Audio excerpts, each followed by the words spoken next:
오늘이 벌써요 4월 마지막 주일이에요. 정말 시간이 빠른데요, 4월 하면 많은 것들이 연상되는데요, 무엇보다도 이 아름다운 봄꽃들이 얼마나 길거리에 아름답게 펴있는지 몰라요. 그래서 저희들의 마음을 참 행복하게 합니다. 그리고 또 봄 햇살이요 너무나도 눈부시게 아름다워서 저희들의 마음을 따뜻함으로 채워주고 있습니다. 그리고요, 이 봄이 되면요, 이제 흙이나 나무 틈에서 잠을 자고 있던 그런 벌레들이 이제 이 햇볕을 받기 위하여서 이제 또 하나하나 이렇게 나오기 시작을 합니다. 우리 사랑하는 성도님들, 벌레 하면 많은 분들이 징그럽다, 별로 좋아하지 않아요, 이렇게 말씀을 하세요. 그런데요, 벌레들을 자세히 들어보시잖아요, 어떤 벌레들은요 얼마나 색깔이 아름답고 고운지 몰라요. 그리고 특별히요, 어떤 벌레들은 사람에게요 오히려 유익을 주는 거예요. 해가 아닌 도움을 준다는 거예요. 특별히요, 이렇게 아프리카에서 자라고 있는 그 솥동굴이라는 그 벌레가 있거든요. 지금 나오는 저 화면의 벌레예요. 너무 예쁘지 않으세요? 너무 깜찍하고 사랑스럽지요. 이 벌레는요 몸집이 아주 작아요. 그래서 이 사람들 눈에도, 이런 동물들 눈에도 잘 띄지 않아요. 그런데 이 솥동구리가 하는 역할이 있어요. 뭐냐면요, 지금 저렇게 동그랗게 만들고 있잖아요. 저게 뭐냐면 동물들의 이 배설된 그 배설물이에요. 그것을 이렇게 모아서 동글동글하게 계속 저렇게 감는 작업을 해요. 그리고요, 저것을 땅 속에다가 이렇게 깊게 숨기는 작업을 합니다. 그런데 여기서 놀라운 이론점이 있는데요, 이 솥동구리가 그렇게 배설물들을 땅 속에 심었잖아요. 그러면 이 묻은 곳에서 생명들이 살아난다는 거예요. 그래서 아름다운 이 생태계가 형성이 된다는 거예요. 얼마나 귀합니까? 그래서 아프리카 땅이요 정말 가물잖아요. 그런데 저 솥동구리의 저런 수고 헌신 때문에요 지금도 아프리카 땅에 그 생태계가 푸르르게 유지가 된다는 거예요. 너무너무 귀하지 않습니까? 바로 이렇게요, 겉보기에는 너무나도 보잘것 없는 벌레 한 마리예요. 너무나도 냄새나고 별볼일 없어 보이는 그런 하찮은 일을 하는 그런 벌레의 작업인 것 같지만요, 저 솥동구리의 수고 헌신을 통하여서 놀라운 자연의 역사들이 지금 이 시간에도 아프리카 땅에, 전 세계 환경이 좋은 곳에서 일어나고 있다는 것입니다. 이처럼 하나님의 일도요, 하나님 나라의 일도 마찬가지예요. 세상 사람들은요 멋있는 사람, 많이 배우는 사람, 돈 많은 사람, 능력 있는 사람, 이런 사람들이요 무언가를 할 것처럼 주목을 해요. 하지만요, 하나님의 방법은 그러지 않아요. 하나님의 방법은요, 연약한 자, 부족한 자, 순종하는 한 사람을 통하여서 하나님은 큰 일을 행하신다는 것입니다. 이것이 바로 하나님의 일하심이에요. 이 시간에 저희들이 함께 작은 자로서, 부족한 자로서 하나님 앞에 귀하게 쓰임받은 그런 인물들을 함께 살펴보면서 우리 안에 있는 그런 은혜들이, 또 우리 안에 있는 순종의 열심들이 다시 회복되는 그런 시간이 되었으면 좋겠습니다. 먼저 작은 다윗을 들어 큰 일을 시작하시는 하나님이십니다. 다 함께 사무엘상 16장 11절에서부터 12절 말씀 함께 합독하시겠습니다. 또 사무엘이 이새에게 이르되 내 아들들이 다 여기 있느냐? 이새가 이르되 아직 막내가 남아있는데 그는 양을 지키는 나이다. 사무엘이 이새에게 이르되 사람을 보내어 그를 데려오라. 그가 여기 오기까지는 우리가 식사 자리에 앉지 아니하겠노라. 이에 사람을 보내어 그를 데려오매 그의 빛이 붉고 눈이 빼어나고 얼굴이 아름답더라. 여호와께서 이르시되 이가 그니 일어나 기름을 부으라 하시는지라. 아멘. 이스라엘의 첫 번째 왕이었던 사울을 우리 성도님들도 잘 아실 거예요. 사울은요, 불순종의 죄를 계속 거듭되게 저지르고 맙니다. 그래서 하나님으로부터 결국은 버림을 받게 됩니다. 그래서 하나님께서는요, 이스라엘의 2대 왕을 세우시기 위하셔서 이제 사무엘을 이새의 집으로 보냅니다. 그래서 그 아들들을 다 불러 모으게 하고요, 앞에 세웁니다. 먼저 첫 번째 아들인 엘리압이 나와요. 엘리압은요, 키도 크고요, 용모가 준수하고 아주 훤칠했어요. 그래서 이 사무엘이 볼 때, 정말 외적으로도 장군감이다, 왕감이다, 바로 이 엘리압이 왕이구나, 이스라엘의 2대 왕이 되겠구나 하면서 기름을 부어야 되겠다 마음으로 생각을 합니다. 하지만요, 하나님께서는요, 사무엘상 16장 7절에서 말씀하고 있듯이요, 그의 용모와 키를 보지 말라.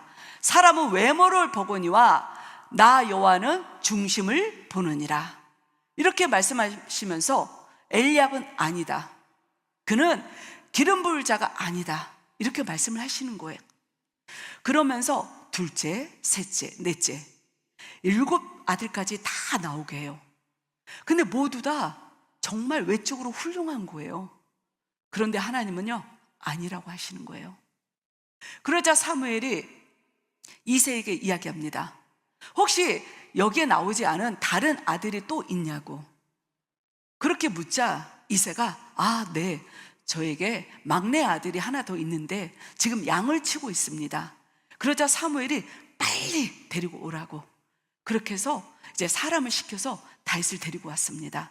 그러자 하나님께서 바로 그 사람이다, 기름을 부어라 말씀을 하시는 거예요. 그래서 이 사무엘은 순종을 해서 다윗에게 기름을 붓습니다.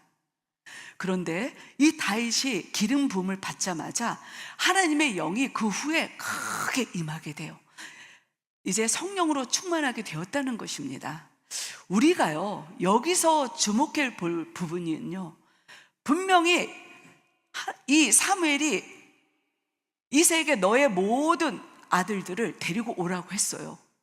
그런데요, 이새는요, 이 어린 다윗을, 막내를 그곳에 초청하지 않고 그 자리에 세워두지 않고 양을 치게 들판으로 보냈다는 것입니다. 그 얘기는 무엇이냐면, 이미 아버지는 다윗을 아예 왕의 선택권의 자리에서 제외시켰다는 거예요. 그리고 형들까지도 이 다윗이라는 존재를 취급 안 하고 그냥 옆에 버려두었다는 것입니다. 무시했다는 것입니다. 이게 바로 다윗의 가정에서 받는 존재감이었어요. 얼마나 상처가 되었겠어요. 아버지에게도 형제들에게도 인정을 못 받는 거예요. 그러니 얼마나 많은 상처가 있었겠어요. 그리고요, 성경에서 다윗의 외모에 대해서 이야기하고 있는데요, 그는 붉고 눈이 빼어나고 아름답다. 한마디로 요즘으로 말하면 꽃미남이었어요. 그렇기 때문에요, 그 당시에 그 외모로는요, 왕이 될 수 없는 외형이었어요. 이 장군같이 듬직하고 키 크고 우람한 이게 없었다는 거예요. 그러니까 조건적으로 보면은 이 다윗은요, 부모나 형제에게도 이미 제외되고 인정받지 못하는 아들이고 형제였고, 외적으로도 전혀 왕감이 아니었다는 거예요. 그런데요, 중요한 것은 하나님께서는 외모를 보지 않았다는 거예요. 사람의 관점과 하나님은 달랐다는 거예요. 하나님께서는요, 마음을 보신 거예요. 다윗의 그 마음 하나를 보시고 그를 왕으로 준비를 시키고 계셨다는 것입니다. 그리고요, 하나님께서는요, 이 다윗을 화려한 왕궁에서 트레인시켜서 준비시킨 게 아니고요, 양을 치는 들판, 가장 낮은 곳, 그곳에서 훈련을 시키시면서 준비하셨다는 것입니다. 이것이 바로 하나님의 일하시는 방법입니다. 연약한 자, 사람들이 인정하지 않는 자, 부족한 자, 그러면서도 겸손하고 마음의 중심이 하나님 앞에 합한 자, 그리고 낮은 자리에서도 충성되는 그런 자, 하나님은요 바로 그런 자들을 들어 사용하신다는 것입니다. 다윗이 이렇게 기름 부음을 받고 이제 시간이 얼마 지났습니다. 그러자 이 블레셋 군대가 이스라엘을 향해서 공격해 오는데요, 그곳에 아주 큰 골리앗이 있었어요. 그 장군이 얼마나 키가 장대한지 이스라엘 모든 군사들이 덜덜덜 떠는 거예요. 그런데요, 성령의 영으로 충만한 이 다윗이 만군의 여호와 이름으로 이 돌멩이 하나로 이 골리앗을 무찌릅니다. 던진 이 돌이 이 정수기에 맞으면서 그냥 쓰러져 죽게 됩니다. 그러면서요, 이 작은 다윗이요, 이 거대한 골리앗을 무찌렀고 그 힘을 받은 이스라엘 군사들이 싸워서요, 블레셋 군사들을 완전히 무찔렀다는 것입니다. 이것이 정말 놀라운 하나님의 역사 아닙니까? 하나님의 섭리는요, 하나님의 은혜는요, 지금 이 시간에도 우리 사랑하는 성도님들의 삶 가운데 이렇게 일어나고 있다는 것입니다. 우리 필라 행복한 교회에 이런 하나님의 역사하심이 이렇게 나타나고 있다는 것입니다.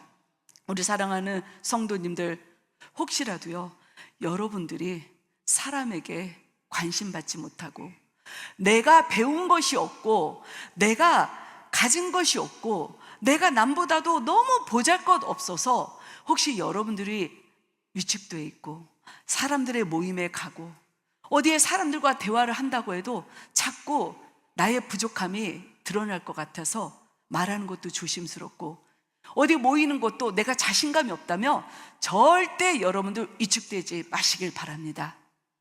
왜냐하면요, 하나님은 우리 사랑하는 성도님들의 그 연약함을 통하여 일하고 계시고요, 그곳을 통하여 하나님의 역사심의 기적이 나타나고 있다는 것입니다. 할렐루야. 하나님께서 이처럼 외적으로 훌륭한 형들을 다 제치고 다윗을 사용한 것처럼 하나님께서는요 우리들의 마음의 중심을 지금도 한 분 한 분 보고 계세요. 그리고요, 그렇게 귀한 그 마음의 중심에 있는 겸손한 분들을 통하여서 이제 하나님이 계획하신 아름다운 일들을 우리 사랑하는 성도님들의 가정에, 자녀들의 삶 가운데 역사하시기를 원하시고 계신다는 것입니다. 우리 사랑하는 성도님들, 여러분들의 마음을 잘 지키세요. 정결하고 깨끗하게 하나님이 기뻐하시는 그 죄악의 자리가 아닌 구별된 그 자리에 여러분들의 마음을 지키세요. 그러면 하나님께서 여러분들을 사용하셔서 하나님께서 영광 받으실 줄 믿습니다. 할렐루야. 두 번째, 사르밧 과부의 작은 순종을 통해 생명을 살리시는 하나님이십니다. 다 함께 열왕기상 17장 13절에서부터 14절 말씀 함께 합독하시겠습니다. 엘리야가 그에게 이르되 두려워하지 말고 가서 내 말대로 하려니와 먼저 그곳으로 나를 위하여 작은 떡 한 개를 만들어 내게로 가져오고 그 후에 너와 내 아들을 위하여 만들라. 이스라엘의 하나님 여호와의 말씀이 나 여호와가 비를 지면에 내리는 날까지 그 통에 가루가 떨어지지 아니하고 그 병에 기름이 없어지지 아니하리라 하셨느니라. 아멘. 엘리야 선지자가 활동했던 이 북이스라엘은요, 당시 이 아합이라는 아주 최악의 악한 왕이 다스리고 있었어요. 그 아합 왕이 이세벨이라는 이방 여인과 결혼을 하면서 이 하나님을 섬겨야 될 그 이스라엘 땅에요, 바알을 섬기고 이 백성들이 영적으로 다 무너지고 타락하게 됩니다. 하나님께서는요 이 악함을 심판하시기 위하셔서 엘리야 이 선지자를 통하여서 이제 이 수년 동안 이 땅에 가뭄이 올 것이라고 이 심판을 선언하십니다. 그러시고 이 엘리야를 이제 시돈 땅 과부인 그 사르밧 과부의 집으로 가라고 명령하십니다. 하나님께서 이처럼 명령을 하시자 이 엘리야는 부자도 아닌 사르밧 과부, 가난한 그곳에 순종하고 갔습니다. 그리고 그곳에 가서 사르밧 과부를 보니까 사르밧 과부는 너무너무 가난해요. 가뭄도 들었죠. 과부예요. 그러면 경제적 형편도 너무너무 어려운 거예요. 그래서 정말 요만큼 마지막 남은 그 통의 가루, 이 한 움큼, 그리고 조금 남은 병의 그 기름, 이걸로 마지막 식사를 준비해서 아들과 마지막 이제 더 이상 소망이 없구나, 이거라도 먹자 하면서 인생의 절망에서 그 떡을 만들고 있었습니다. 그런데요, 엘리야가 그 과부에게 이렇게 말합니다. 먼저 나를 위해서 떡을 만들어 오라. 그러며 가뭄이 이제 다시 회복되는 그 시점까지 너희 가정에 먹을 모든 것들이 가루며 기름이 끊이지 않고 풍족하게 채워질 것이다, 이렇게 이야기를 합니다. 그러자 이 사르밧 과부는 순종을 해요. 우리 사랑하는 성도님들, 만약에요, 여러분들에게 누군가가 찾아와서 나의 아들과 이것을 먹고 우리가 마지막 남은 이 한 끼인데 순종하라고 하면서 나에게 그 음식을 만들어 와라 하면 여러분들은 어떻게 하겠습니까? 저는 사실요, 목사이지만 제 아들이 굶고 있는데 웬만한 믿음이 아니면 어떻게 그 남은 음식을 내 아들이 아닌 처음 보는 사람에게 내어줄 수 있겠습니까? 저는 그게 흔들릴 것 같아요. 그런데요, 사르밧 과부는요, 흔들리지 않았다는 것입니다. 하나님의 약속의 말씀을 믿어서요, 비록 나에게는 마지막 양식이지만 이것을 믿음으로 드렸다는 것입니다. 그래서요, 정말 이 약속의 말씀처럼 이 순종을 통하여, 작은 순종을 통하여서 이 가정에 이 밀가루의 통과 그리고 기름병이 계속 먹어도 끊이지 않게 차고 넘치는 하나님의 축복의 은혜를 받았다는 것입니다. 얼마나 감사합니까? 우리 사랑하는 성도님들, 이게 하나님이 부어주시는, 작은 순종하는 자에게 부어주시는 하나님의 은혜와 사랑입니다. 그리고 시간이 지났어요. 그런데 아들이요, 갑자기 아팠어요. 아들이 병에 들어서 시름시름 하다가 죽게 되었어요. 얼마나 슬프겠어요. 하나밖에 없는 외아들이 죽은 거예요. 그러자 이 엘리야 선지자가 그 아들을 품에 안고 하나님 앞에 간절히 기도를 해요. 하나님께서는요, 이번에도 은혜를 베푸셔서 그 아들을 살려주셨다는 것입니다. 우리 사랑하는 성도님들, 하나님께서는요, 이 사르밧 과부에게 큰 거를 요구하신 게 아니었어요. 많은 제사를 요구하지 않았고요, 많은 음식, 양식을 요구하지 않았어요. 그냥 떡 한 조각이었어요. 그 작은 거. 그런데 그 사르밧 과부가 그 작은 것에 순종을 했을 때 하나님께서는 생명을 살리는 귀한 은혜를 그 가정에 부어주셨다는 것입니다. 우리 사랑하는 성도님들의 작은 기도의 한마디, 누군가를 위하여 부르짖어 함께 그분을 위하여 기도하는 그 작은 기도 한 마디, 그리고 작은 사랑의 섬김, 헌신, 베푸는 사랑, 큰 것도 아니에요. 작은 거. 이 작은 거 하나를 하나님께서는요, 오늘도 우리 사랑하는 성도님들에게 사르밧 과부에게 그러셨던 것처럼 원하고 계신다는 것입니다. 그리고요, 이것을 통하여서 여러분들이 생각지 못한 생명의 놀라운 근원들이 산 가운데 일어날 것이라는 것입니다. 이 솥동굴이 아까 보셨지만 작았어요. 너무 작고 별 볼 일 없고 똥이나 구르고 있는, 너무나도 볼 적도 없는 이 곤충이었기 때문에요, 사람들은 주목하지 않았어요. 동물들도 관심이 없었어요. 하지만 그는요, 열심히 자기 맡은 일에 충성을 다했기 때문에요, 결국은 이 비옥한 땅을 만들고요, 그 안에서 생태계가 계속 살아나는 역사를 이루었다는 것입니다. 이처럼 우리가 작은 순종, 작은 헌신, 그것을 통하여서 누군가가 살아난다는 것입니다. 누군가가 회복된다는 것입니다. 이런 놀라운 작은 순종과 회복의 역사가 우리 사랑하는 성도님들을 통하여 이루어질 줄 믿습니다. 마지막으로 버림받은 입다를 통해 구원의 역사를 이루시는 하나님이십니다. 다 함께 사사기 11장 8절 말씀, 사사기 11장 8절 말씀 함께 합독하시겠습니다. 그러므로 길르앗 장로들이 입다에게 이르되 이제 우리가 당신을 찾아온 것은 우리와 함께 가서 암몬 자손과 싸우게 하려 함이니 그리하면 당신이 우리 길르앗 모든 주민들의 머리가 되리라 하매. 아멘.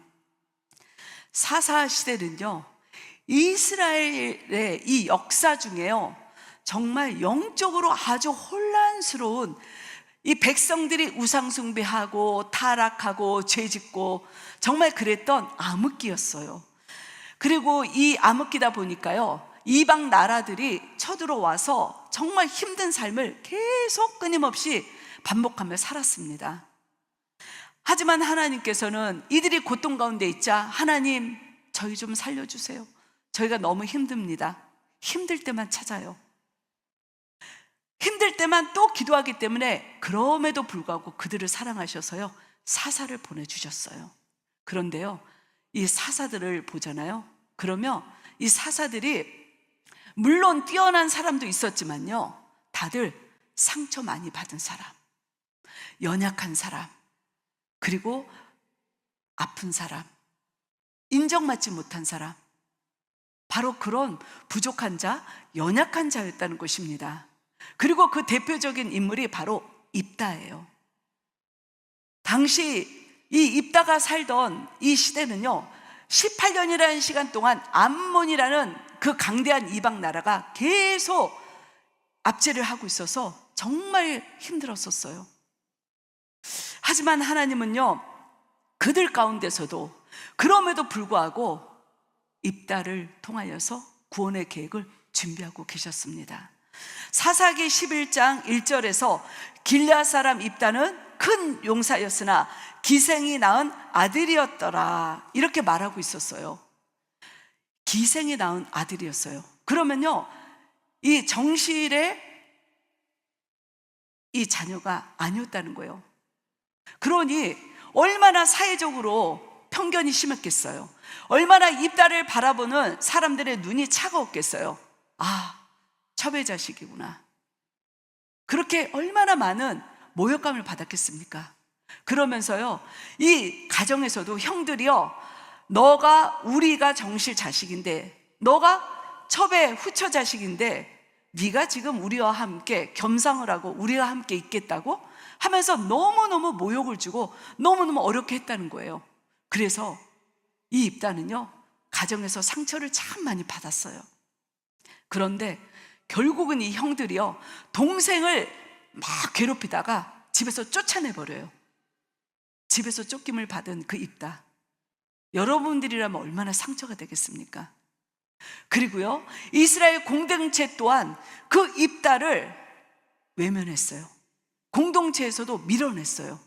그러자 입다가 이제 갈 곳이 없는 거예요. 그래서 이 겹겹이 상처를 입은 입다는요, 이 도비라는 그 지역으로 가서 이 불량자들과 함께 지내게 돼요.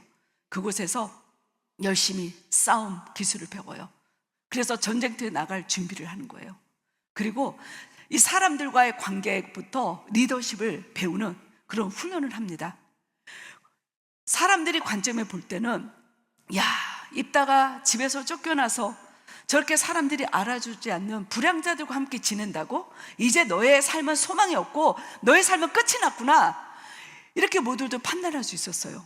하지만요, 하나님은요, 바로 그 낮은 자리에서 이스라엘 구원의 역사를 준비하고 계셨다는 것입니다.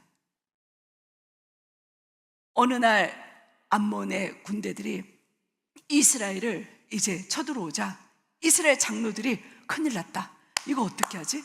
누가 우리를 구원해 주지? 하고 찾아보니까 입다가 생각이 나는 거예요. 자신들이 외면했던, 밀어쳤던 그 사람을 아쉬우니까 이제 찾아가요.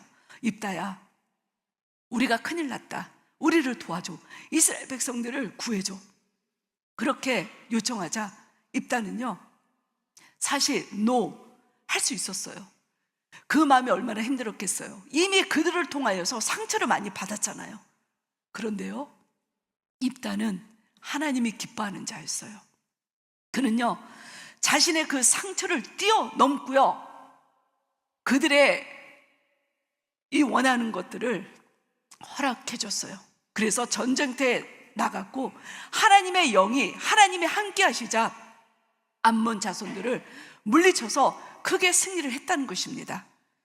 이처럼 하나님은요, 버림받고 상처 입은 그런 연약한 자를 기억하시는 하나님, 그리고 그 한 사람을 통하여서 하나님의 놀라운 살리는 역사의 은혜를 베푸시는 하나님이 되신다는 것입니다. 혹시 우리 사랑하는 성도님들, 여러분들도 많은 인생을 사시면서, 아니면 지금이라도 누군가에게 자꾸 말로 상처를 받고 무시를 당하고 인정받지 못하고 배제되고, 그래서 여러분들의 마음에 상처가 있으십니까? 여러분들 마음에 아픔이 계속 눌러 쌓여 있습니까? 그렇다면요, 입다를 기억하시길 원합니다. 다 함께 사무엘상 2장 7절 말씀 함께 합독하시겠습니다. 여호와는 가난하게도 하시고 부하게도 하시며 낮추기도 하시고 높이시기도 하시는도다. 아멘. 하나님은요, 우리 인생의 주관자가 되세요. 우리 삶이 태어나는 만세 전부터 하나님께서 계획하셨고요, 우리가 이 땅에서 살고 호흡하는 지금 이 순간에도요, 하나님이 우리 사랑하는 성도님들의 삶을 다 주관하고 계시고, 이 다음에 예수님 품에 안기시는 그 천국에 입성하는 그 순간까지도 하나님 모든 것을 다 주관하고 계획하시고 계신다는 것입니다. 그렇기 때문에 사람들은요, 자신들의 소견대로 누군가를 판단해요. 함부로 저 사람은 기고 저 사람은 아니고, 이 사람은 높고 저 사람은 낮고, 이렇게 무시하면서 본인들이 판단해서 밀어내고 결정한다는 거예요. 하지만 성경에서는요, 하나님이 높이시고 하나님이 낮추신다, 분명히 말씀에서 기록이 되어 있다는 것입니다. 그렇기 때문에 우리가요, 낮은 자리에서 무시를 당하고 우리가 배제를 당하고 있다고 해도요, 우리는 낙담해야 할 필요도 없고요, 그리고 내가 높은 자리에서 잘 나가고 있다고 해도요, 우리는요 교만할 필요가 없어요. 왜냐하면 그 높음이 영원할 수 없기 때문이라는 것입니다. 이 소똥구리 곤충은요, 사람들의 시선을 주목받지 못했어요. 작고 보잘것 없었어요. 그런데 그 소똥구리는요, 묵묵히 자신의 일을 열심히 충성되게 감당했어요. 그래서 그 결과는요, 동물들이 이 배설한 것들을 땅에 묻음으로, 야생 동물들이요, 그 동물들이 한 배설물에는 엄청 많은 세균들이 많거든요. 다른 야생 동물들이 그 기생충으로부터 보호가 되었다는 거예요, 소똥구리를 통하여서. 그리고요, 이 배설물을, 이게 땅에 묻은 것들이 거름이 되어서 그곳에서 이 풍성한 식물들이 자라면서 초식 동물들이 바로 그 풀들을 먹으면서 생명을 유지한 그런 양식을 공급하는 그런 일을 소똥구리가 했다는 것입니다. 그리고요, 무엇보다도 이 작은 헌신을 통하여서 지금까지 아프리카 사나바 그 지역에 아름다운 자연 환경, 생태계가 지금까지 조성되어 있다는 것입니다. 누구를 통해서요? 사람들이 알아주지 않았던 작은 소똥구리 한 마리를 통해서요. 우리 사랑하는 성도님들, 지금은요, 그 소똥구리의 값어치를 한국에서도 알아요. 한국에서는 이미 수년 전부터 멸종 위기가 돼서 지금 그것을 다시 살리는 작업을 하고 있다고 해요. 이제는 존재의 가치를 전 세계가 알고 보존하기 위해서 실험 연구를 통하여 이제는 솥동구리를 계속 지금 번식하는 작업을 하고 있다는 것입니다. 언젠가는 그 결과를 사람들은 알게 된다는 거예요. 그 작은 벌레 한 마리가 얼마나 귀한 생태계에 필요한 역사를 했는지, 인류 문명에 얼마나 큰 수고를 했는지 알게 된다는 것입니다. 언젠가는. 우리 사랑하는 성도님들, 우리들 또한 솥동구리들처럼, 다윗처럼, 입다와 사르밧 가부처럼 여러분들이 부족하더라도 여러분들 일하셨던 하나님을 기억하시며 여러분들이 작은 자리, 작은 헌신의 자리, 작은 기도의 자리에 끝까지 충성하시길 바랍니다. 오늘도 이 시간에 우리 사랑하는 하나님께서는요, 작은 자를 통하여, 순종하는 작은 한 사람을 통하여 아름다운 놀라운 일들을, 새 창조의 역사를 시작하시길 원하고 계신다는 것입니다. 할렐루야. 바로 이 한 사람이 우리 사랑하는 성도님들과 우리 빌라 행복한 교회가 될 줄 믿습니다. 이 시간에 이 말씀을 생각하며 함께 기도하시겠습니다. 할렐루야. 주님 감사합니다. 오늘의 말씀처럼 우리는 상처 입은 자였고, 우리는 누가 알아주지 않았던 연약한 자였습니다. 그리고 우리는 부족한 자였고, 사람들에게 무시당하고 사람들에게 잊혀졌던 존재감 없는 자였습니다. 하지만 우리 예수님께서는 우리를 기억하셨습니다. 그래서 우리들을 그 십자가의 은혜에서 우리의 모든 상처들을 회복시켜 주셨고, 우리들을 다시 일으켜 세워서 주님의 귀한 존재로 사용하여 주셨습니다. 이 은혜를 우리가 끝까지 기억하는 그런 자가 되게 하여 주시고, 다시 한번 우리들의 믿음이 회복되어서 우리들의 작은 순종을 통하여 또 놀라운 누군가가 살아나는 하나님의 역사가 창조되는 은혜가 있기를 아버지여 축원하오니 하나님 역사여 주시옵소서. 주님 감사하며 이 모든 말씀 우리 주 예수 그리스도의 이름으로 기도드렸습니다. 아멘. 가능하신 분들은 자리에서 일어나셔서 함께 찬양하시며 기도하시겠습니다.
나를